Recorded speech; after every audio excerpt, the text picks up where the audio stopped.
Hello friends, कैसे हैं आप। आशा करती हूँ सब लोग अच्छे होंगे। आज के इस वीडियो में हम बात करेंगे कि बेस्ट ओसी पिल कौन सी होती है, हम कैसे डिसाइड करें कि मेरे लिए कौन सी मेडिसिन अच्छी होती है। इसी के बारे में वीडियो में विस्तार से जानेंगे, तो वीडियो को पूरा देखें। अगर आप मेरे चैनल पर पहली बार आए तो चैनल को जरूर से सब्सक्राइब करें, वीडियो को लाइक करें, ज़्यादा से ज़्यादा लोगों में शेयर करें। तो आइए हम जानते हैं कि हमारे लिए बेस्ट ओसी पिल यानी कि ओरल कंट्रासेप्टिव टेबलेट कौन सी बेस्ट होती है, हम कैसे डिसाइड कर पाए। क्योंकि कई महिला ऐसी होती है जो डॉक्टर से कंसल्ट नहीं कर पाती है, वीडियो सर्च करती रहती है, फिर उनको समझ में नहीं आता है कि मुझे क्या करना चाहिए, मैं प्रेगनेंसी से किस तरह से बच सकती हूँ। तो हम बात करते हैं टेबलेट के बारे में कि हम कैसे डिसाइड कर पाते कि कौन सी टेबलेट हमारे लिए बेस्ट होती है।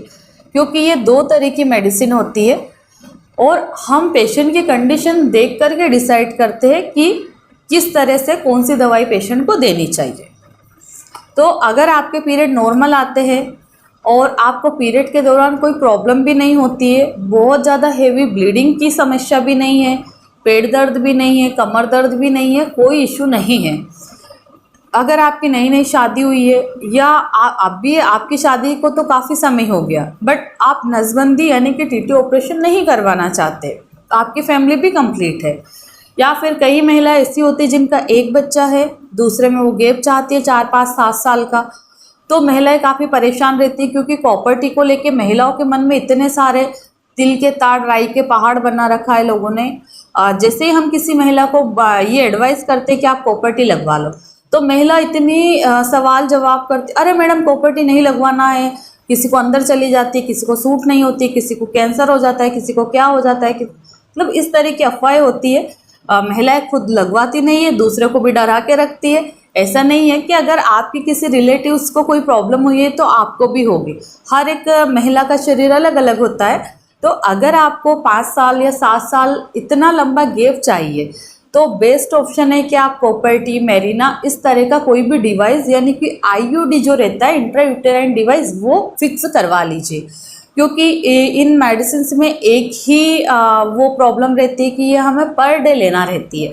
अगर आप बाई मिस्टेक एक दिन छोड़ दिया, 2 दिन छोड़ दिया, तो फिर आप प्रेग्नेंट हो जाएंगे, कोई मतलब भी नहीं रहता इस दवाई का। तो अगर आप भी मेरा ये वीडियो देख रहे हैं और आपको काफ़ी लंबे समय का गैप चाहिए तो आप अपने नज़दीक के गवर्नमेंट हॉस्पिटल में भी जाके प्रॉपर्टी लगवा सकते हो, नहीं तो प्राइवेट हॉस्पिटल में तो सभी जगह ये सर्विस अवेलेबल है ही। सब मैडम जिस भी गायनिक को आप दिखाएंगे तो आपकी पूरी कंडीशन देखेंगे, उसके बाद डिसाइड करेंगे कि आपको कौन सी वाली प्रॉपर्टी लगाना है। क्योंकि आजकल बहुत सारी एडवांस प्रॉपर्टी आ गई है जो कि कोई प्रॉब्लम भी नहीं देती और काफ़ी सेफली रहती है, और आप 5-7 साल तक आराम से उसको ईजिली निकाल सकते हैं। मतलब उस पर एक ही बार लगाने से 7 ईयर निकल जाते हैं।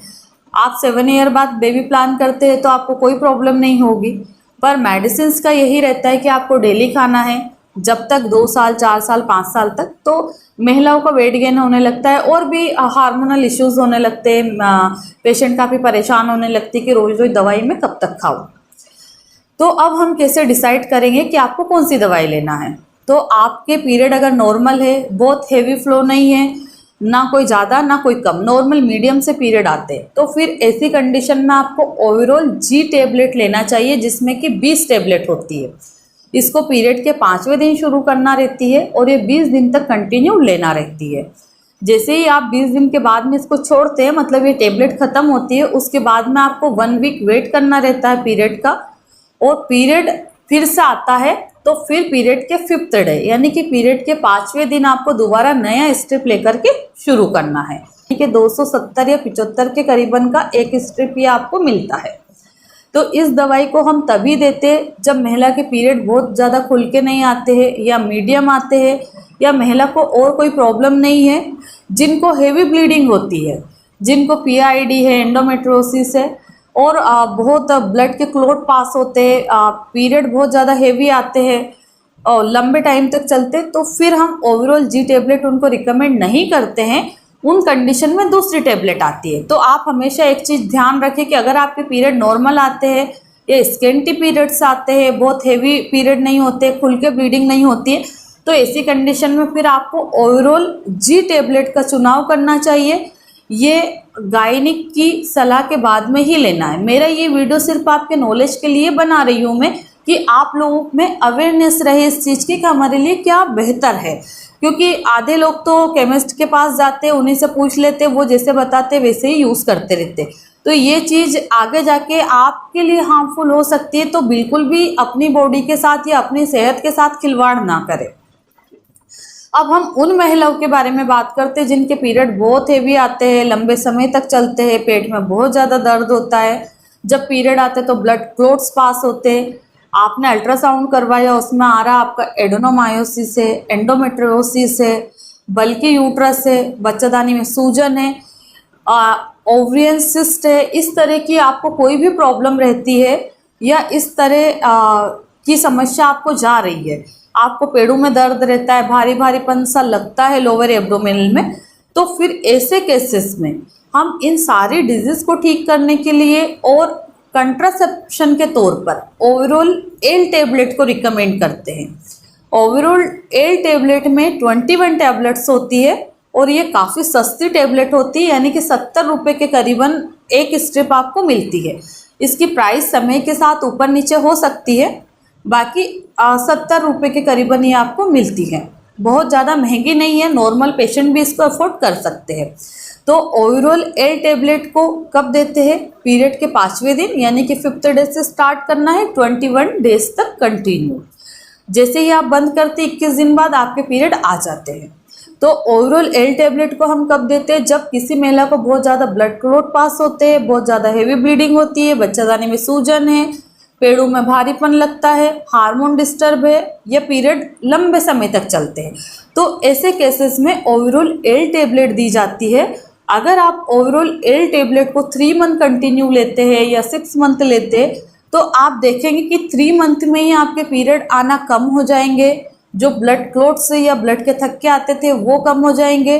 पेड़ों में जो सूजन थी, भारीपन था, बच्चादानी में एंडोमेट्रियोसिस था, वो उसकी काफ़ी ग्रोथ कम हो जाएगी। एंडोमेट्रियोसिस कभी भी जड़ से ख़त्म नहीं हो सकता, बस हम उस पर रुकावट लगा सकते हैं कि ये इसकी जो ग्रोथ फास्ट हो रही थी वो ना हो। तो बच्चादानी में ओवरऑल किसी भी तरह की प्रॉब्लम होती है तो 3 महीने में काफ़ी रिलीफ मिल जाता है, और आप इसको धीरे धीरे 6 महीने 1 साल तक लेंगे तो आपके पीरियड आना बहुत ही ज़्यादा कम हो जाते हैं। उसका स्पेशल एक बेनिफिट्स आपको मिलेगा कि जो पीरियड के दरमियान बहुत हेवी मेंसेस हुआ करते थे, उस टाइम पेशेंट का हीमोग्लोबिन डाउन पड़ जाता है, पेशेंट बहुत चिड़चिड़ी रहती है और पेशेंट को खून की कभी कभी पूरी ही नहीं होती है।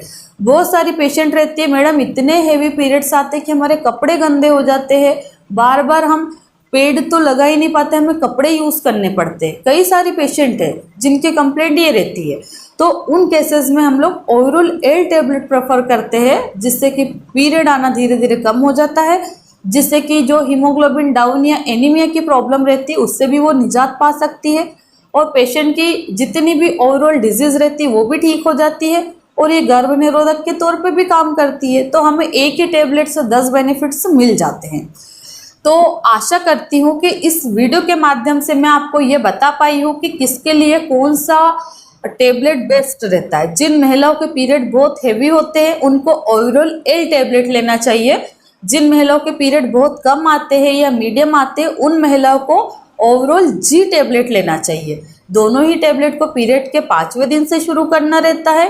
एक टैबलेट 20 दिन की रहती है, एक टैबलेट 21 दिन की रहती है। तो आपका जो स्ट्रिप रहता है वो ख़त्म हो जाएगा, मतलब वो टैबलेट का पत्ता ख़त्म हो जाएगा। उसके बाद आपको पीरियड आने का इंतज़ार करना है। जब पीरियड आ जाएगा तो दोबारा से पीरियड के 5वें दिन फिर नया स्ट्रिप लेके शुरू करना है।